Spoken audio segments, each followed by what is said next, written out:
أعوذ بالله من الشيطان الرجيم بسم الله الرحمن الرحيم ولا يزالون مختلفين إلا من رحم ربك وقد قال الله تبارك وتعالى واعتصموا بحبل الله جميعا ولا تفرقوا وقد قال الله تبارك وتعالى ولا تكونوا كالذين تفرقوا واختلفوا، یعنی لوگ ہمیشہ آپس میں اختلاف ہی کرتے رہیں گے سوائے ان لوگوں کے جن پر اللہ نے رحمت فرمائی۔ اختلافات کا آنا،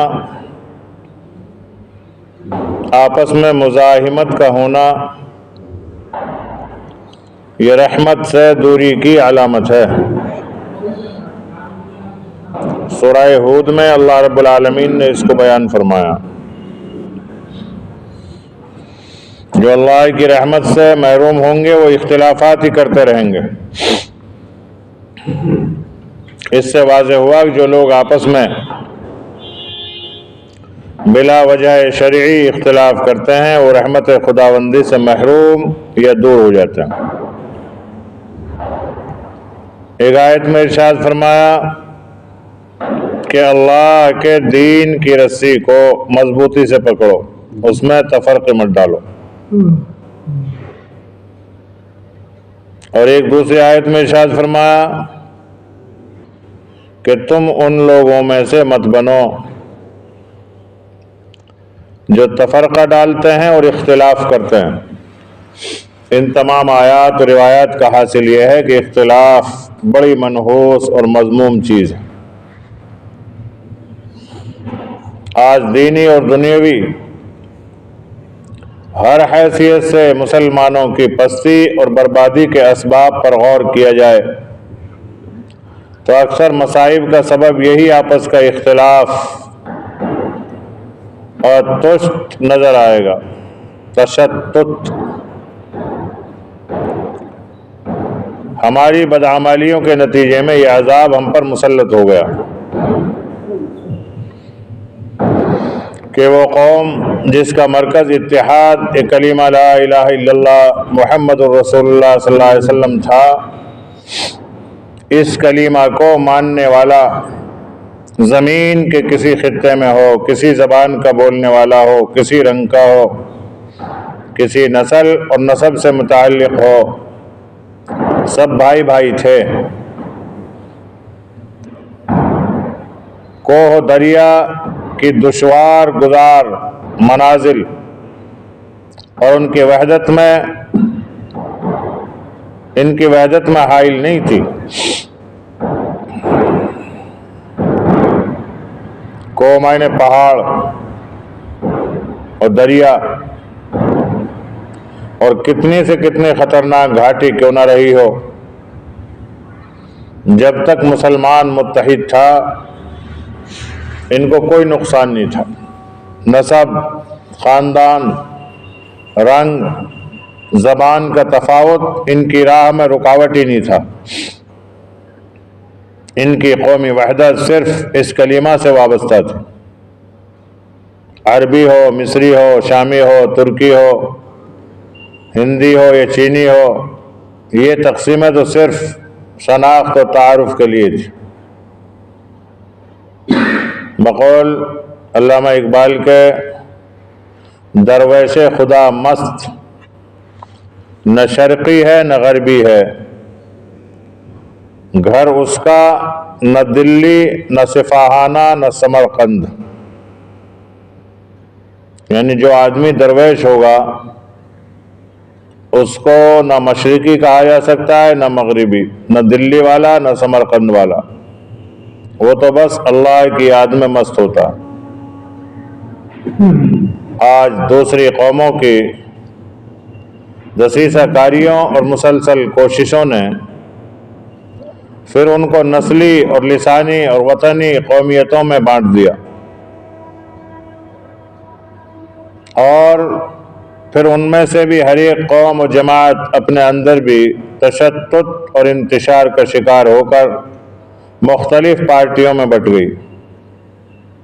وہ قوم جس کا شعار غیروں سے بھی عفو درگزر ایثار کا تھا، جھگڑے سے بچنے کے لیے اپنے بڑے سے بڑے حق کو چھوڑ دیتی تھی، آج اس قوم کے بہت سے افراد ذرا سی حقیر اور ذلیل خواہشات کے پیچھے بڑے سے بڑے تعلق کو قربان کر دیتے ہیں۔ یہی وہ اغراض و اہوا کا اختلاف ہے جو قوم و ملت کے لیے منحوس اور اس دنیا میں نقد عذاب ہے۔ دنیا کے اندر عذاب کی 3 شکلیں بتلائی تھی پیچھے۔ کون کون شکلیں یونس؟ دنیا میں عذاب آنے کی 3 شکلیں کون کون سی؟ نایت اچھا لکھی ہوئی رہے گی کہ روز وہ آپ بتا جو سنی پھر بھول جائیں۔ اچھا عذاب من فوقکم او تحت ارجلکم او یلبسکم شیعا یبعث علیکم عذابا من فوقکم او من تحت ارجلکم او یلبسکم شیعا۔ عذاب یا تو آسمان سے آئے گا یا زمین سے آئے گا یا تیسرا عذاب ہوگا آپس میں لڑائی جھگڑے کا اختلاف۔ یہ اور سب سے زیادہ اس وقت امت مسلمہ کو جو نقصان دے رہا ہے یہ اختلاف دے رہا ہے۔ اللہ تو نہ آسمان سے پتھر برسا رہا نہ زمینوں کو دسا رہا، وہ تو رحمت کیے جا رہا ہے۔ اب یہ آپس کا جو اختلاف ہے نا یہ بھی خطرناک ہے۔ کہیں تو اتنے سے کیا ہو رہا ہو 1 کروڑ کی تھوڑی مرے ہوں گے ہم۔ ہاں سب خالی کر کے آگے وہاں سے کہاں کی بات؟ ہلدوانی میں۔ تو ہلدوانی میں ابھی انہوں نے بھی تو اختلاف کیا ہے، حکومت نے سارے بہت سے لوگوں کو مسلم آبادیوں کو ہٹانے کا آدیش دیا جو کئی سو سال پرانی ہے۔ بڑے پورے ہو گئے 1943 سے، پھر بھی ملک کے آزادی سے پہلے کے ہی تو ہوں جن کو اجاڑنے کی ترتیب بنی ہے، تو عذاب تو آئی گئی۔ وہ عذاب تو ہے اللہ کی طرف سے، لیکن جو یہ عذاب ہے نا جو ہم میں آپس میں اختلاف ہے یہ خطرناک ہے زیادہ۔ اللہ تو منا لے میں، اللہ تو رحیم ہے غفور ہے، 2 رکعت پڑھو توبہ کرو تو جو بھی مان جائے، لیکن ہم نہیں مانتے آپس میں۔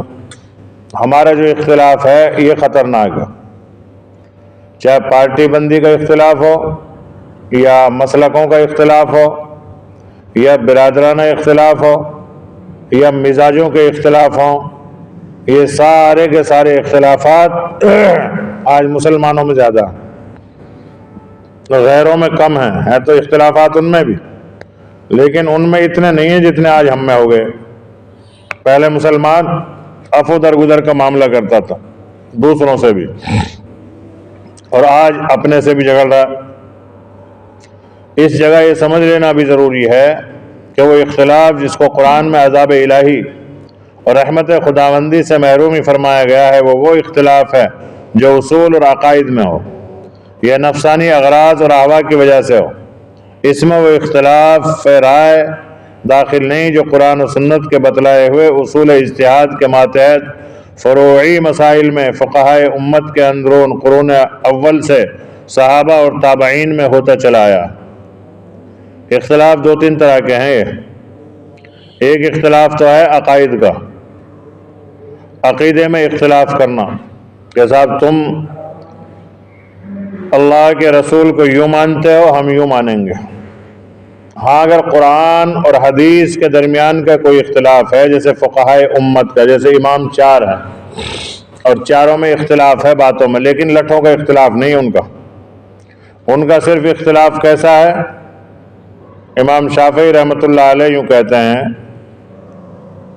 کہ خون بدن سے نکل جانے سے وضو نہیں ٹوٹتا، امام حنیفہ یہ فرماتے ہیں کہ نہیں، وضو ٹوٹ جائے گا، یہ نجاست ہے، اور نجاست کا بدن سے کہیں سے نکل کر بہ جانا ناقض وضو ہے، وضو کو توڑ دیتا ہے۔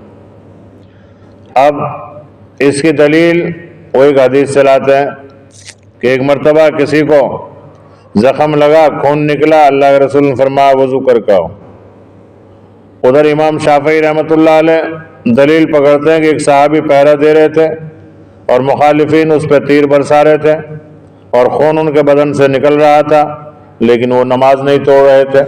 آخر میں انہوں نے نماز کو جلدی کیا، شارٹ کیا، کہ مجھے یہ خطرہ تھا کہیں ساتھیوں پر یہ حملہ نہ کر دیں، ورنہ مجھے بڑا لطف آ رہا تھا قرآن کی تلاوت میں، تیر برس رہے ہیں، مزہ آ رہا ہے اور خون بہ رہا ہے۔ تو امام شافعی فرماتے ہیں اگر وضو خون سے ٹوٹتا تو اس صحابی کا کیوں نہ ٹوٹا؟ تو ان کی اپنی دلیل ہے۔ پھر حنفیہ یوں کہتے ہیں کہ یہ واقعہ ایک تو ہے جہاد کا، جہاد میں عموم بلوہ کی وجہ سے بعض مسائل میں استنباط ہو جاتا ہے اور بعض مسائل دیگر طریقے سے مستنبط ہوتے ہیں، ایک چیز۔ دوسری چیز یہ ہے کہ یہ واقعہ ہے دین اسلام کی شروعات کا۔ تو دین اسلام کی شروعات میں بعض صحابہ جو نئے نئے اسلام میں داخل ہوتے تھے انہیں یہی پتہ نہیں ہوتا تھا کس چیز سے کیا ٹوٹتا ہے۔ ایک آدمی آج ہی کلمہ پڑھ کے اسلام میں داخل ہو، اسے کیا پتہ ہوا خارج ہونے سے بھی وضو ٹوٹ جاتا ہے۔ تو دوسری وجہ یہ ہے۔ تو حنفیہ کے یہ دلائل ہیں۔ اب ان میں دونوں میں بات ہی اختلاف تو زمین آسمان کا، وہ کہہ رہا ہے اس کی نماز بھی ٹوٹ گئی، وہ کہہ رہا ہے کہ نہیں کچھ بھی نہیں ہوا۔ تو کتنا بڑا اختلاف ہے، لیکن لڑائی نہیں ہے ان میں آپس میں بالکل بھی۔ امام شافعی کہتے ہیں کہ رفع یدین کرو، جب بھی اٹھو اللہ اکبر کو، ہاتھ اٹھاؤ، رفع یدین کہتے ہیں اس کو، وہ کرو جیسے شیر گڑھ میں کریں۔ تو امام حنیفہ امین والے، ہاں، تو امام حنیفہ رحمۃ اللہ علیہ فرماتا ہے کہ نہیں، رفع یدین کا وقتی طور پہ حکم دیا گیا تھا، اس کے بعد میں وہ حکم ختم ہو گیا۔ ہاں وہ سمجھ نہیں رہے نا، وہ شروعات لیے پکڑے بیٹھے ہیں۔ اور ہم یوں کہتے ہیں کہ امام حنیفہ رحمۃ اللہ علیہ نے منع فرمایا۔ کیوں منع فرمایا؟ کیونکہ امام ابو حنیفہ رحمۃ اللہ علیہ نے صحابہ کرام کو دیکھا ہے خود اپنی آنکھوں سے، اور صحابہ کے عمل کو دیکھا ہے۔ تو اگر وہ رفع یدین کرتے تو امام حنیفہ ضرور کرتے۔ تو امام حنیفہ فرماتے ہیں کہ میں نے صحابی کو دیکھا وہ بغیر رفع یدین کے نماز پڑھا کرتا تھا۔ تو اب ہم تو اس لیے امام حنیفہ کے قول کو مضبوط مانیں گے جس نے خود اپنی آنکھوں سے صحابہ کے عمل کو دیکھا۔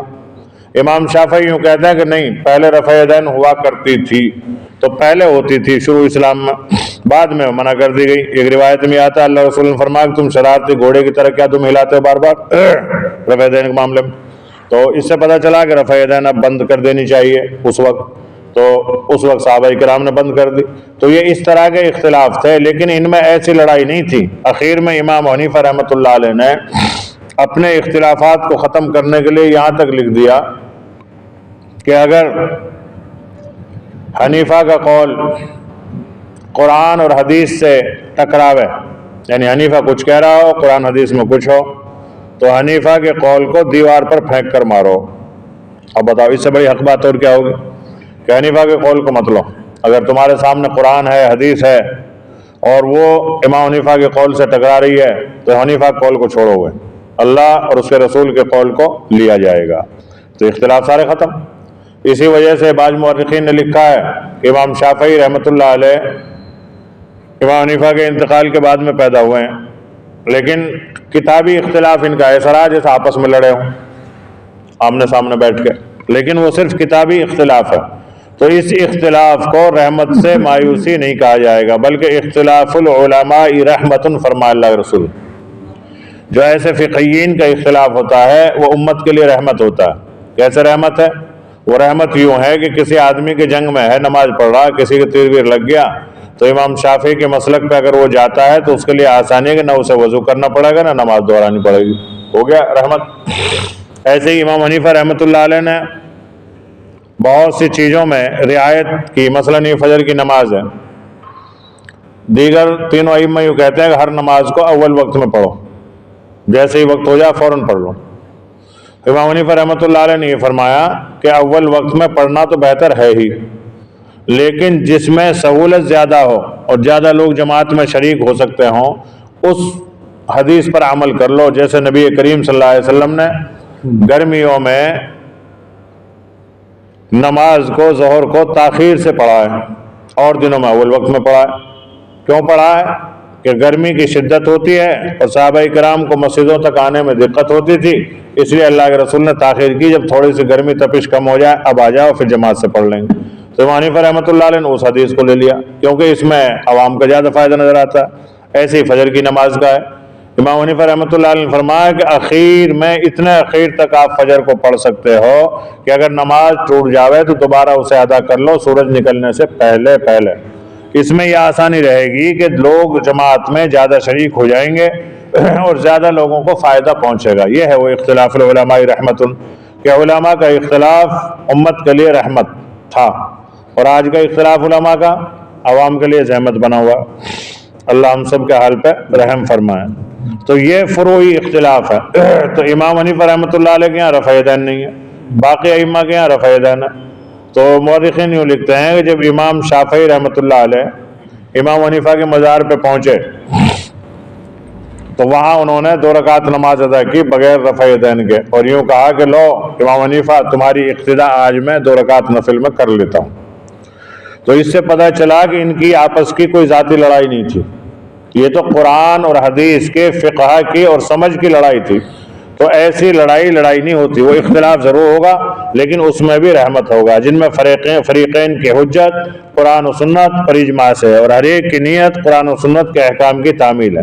ان کا مقصد یہ نہیں تھا کہ اپنی پارٹی میں زیادہ چلاؤ، مقصد یہ تھا کہ امت قرآن پاک کو اور حدیث پاک کو سمجھ کر اس پر عمل کرنے والی بن جائے۔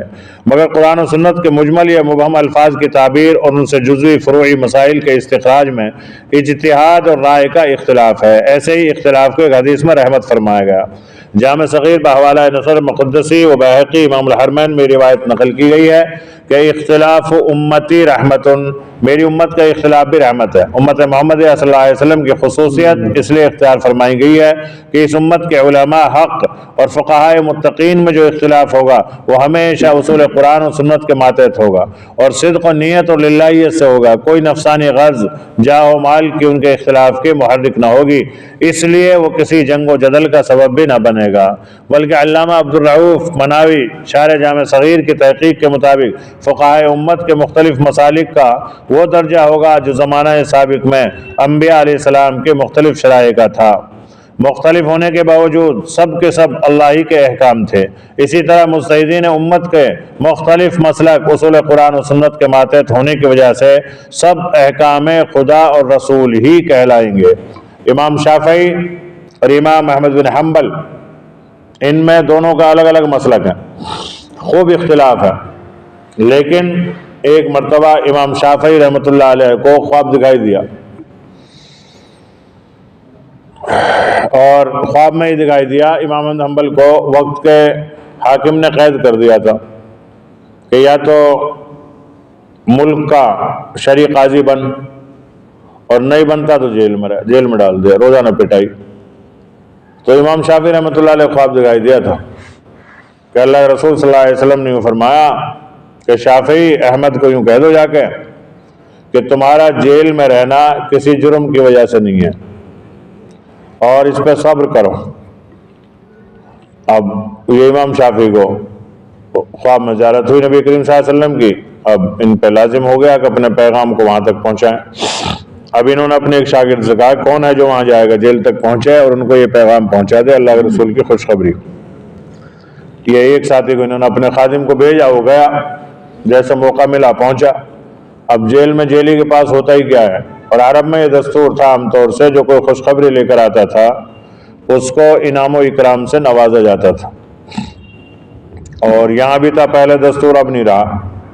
ہمارے یہاں جب بیاہ ہوئے، شادی ہو گئی، جب برات ودا ہوئے تو اس میں سے کچھ آدمی جلدی بھگ کے جاوے خبر پہنچانے گھر پہ کہ یہ ملا ہے، کہ ملنی پہ یہ ملا ہے، ہاں، اور جب ملے گڑ کی بھیلی اس کو، اور اس میں بعض تو آدمی جو ہے نقصان بھی اٹھا لے، بھاگے کرے تیز، تو بھاگ دوڑ میں کسی کے لگ بھی جاوے، کچھ ایسے رہے ہوئے جو 2-3 بھگ رہے ہیں، وہ ایک دوسرے پچھاڑک رہے کہ یہ مجھ سے آگے نہ نکل جائے، ایسے ہوا کرتا تھا۔ کیونکہ ایک دن برات رکتی تھی، دوسرے دن وہاں سے پیدل یا بیلی یا بیل گاڑی سے آتی تھی، اور کچھ لوگ پیدل بھگلے ہوئے، اور کچھ جب بعض وقت جب بڑی شادی ہوتی تھی اس میں ملتی تھی دلہا کو سائیکل،